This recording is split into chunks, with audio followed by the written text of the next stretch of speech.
Over the last 16 years, a mechanical engineer has been working on a theory for how the world works. It's called Constructal law. And lately, amazingly, it's been accepted as a new law of physics. The law's fundamental idea is this: everything that moves, whether animate or inanimate, a speck of dust or you, is a flow system. And things that flow always want to flow better. The similar shapes of tree branches and rivers are one way to illustrate this idea. But Studio 360's Jonathan Mitchell thinks he's got an even better way. As part of our series on science and creativity, Mitchell met the man who came up with this new law of design in nature. In 1995, a mechanical engineering professor was sitting in the audience at a science conference in Nancy, France. If you happened to be sitting next to him, he might have introduced himself. I'm Adrien Bejan. I'm a professor at Duke University. And speaking at the podium was Ilya Prigogine, the Nobel Prize laureate for chemistry in 1977. He was talking about trees and river basins and lightning. And he made the statement that these architectures are purely the result of throwing the dice. Any similarities among trees and river basins and lightning, he said, were just coincidence. And that's when Bejan had an insight. A flash in the dark. That would change the course of his career. What he said struck me as wrong. At the time, Bejan had been working on new designs for cooling electronics. Drawings for how to suck heat out of a laptop. And his drawings all looked like trees. They look like the river basin. Those drawings I had them on my table before I went to this conference in France, and they were not the result of throwing any dice. I was getting my trees by invoking the principle that later I baptized as the Constructal law. The Constructal law is all about the way things flow. It says that any flow system will, over time, shape itself to flow more easily. That is the principle. And it is a first principle. It is a statement that cannot be deduced from existing statements. So, for example, imagine the life of a river basin. While the rain continues to fall on the plain, the river basin constantly morphs. Rocks and mud get washed away. It contorts itself. It corrects its mistakes.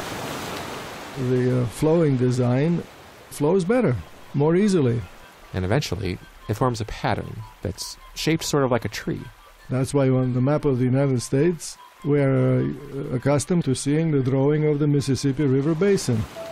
In reality, that is not a static drawing. That is a dynamic, a morphing animal, which is called the Mississippi flow, which is from an area, a huge area, to one point.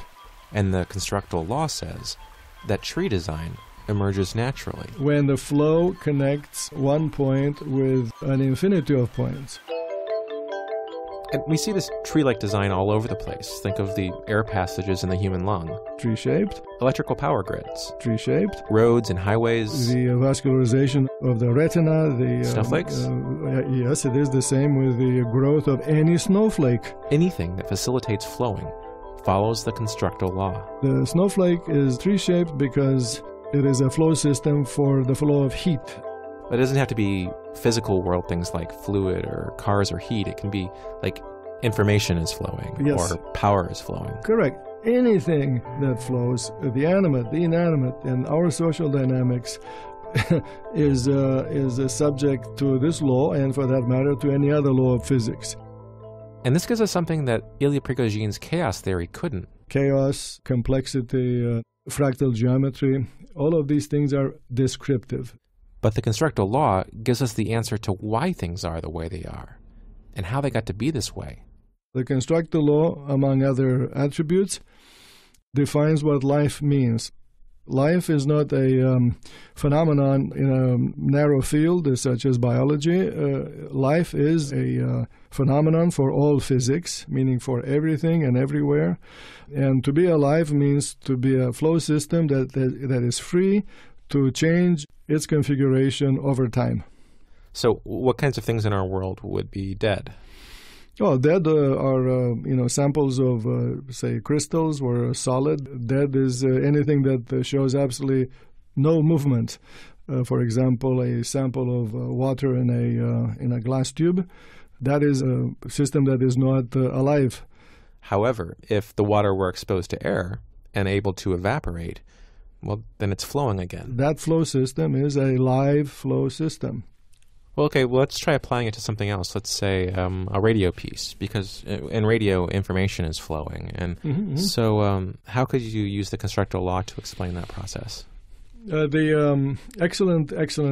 Writing is actually has become what it is today. In your case, you are writing audio through spoken words. The writing that works has structure. It has main ideas, which are few and big, which are your questions, by the way.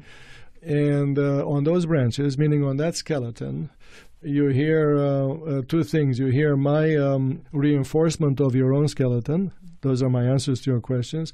But you also hear these spontaneous additions, which are basically putting the leaves and the birds on those branches. And altogether, your report becomes not only full, but it has balance. And then at the end, when I have the finished piece, it's dead. Yes. But then it becomes part of another process. Absolutely. I like your example because it's actually not dead. It's famously alive after you broadcast it. It has a life of its own.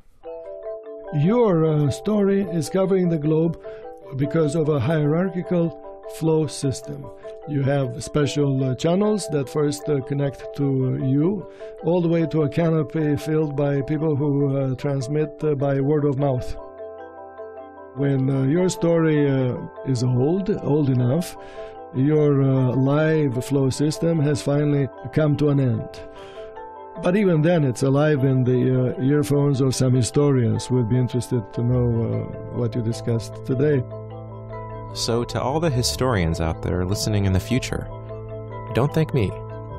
Thank the Constructal law.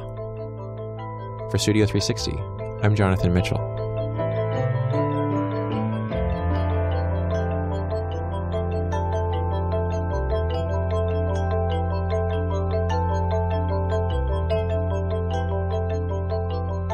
There's obviously a lot more to Bejan's theory we couldn't get to, like how it applies to the ways that companies are organized.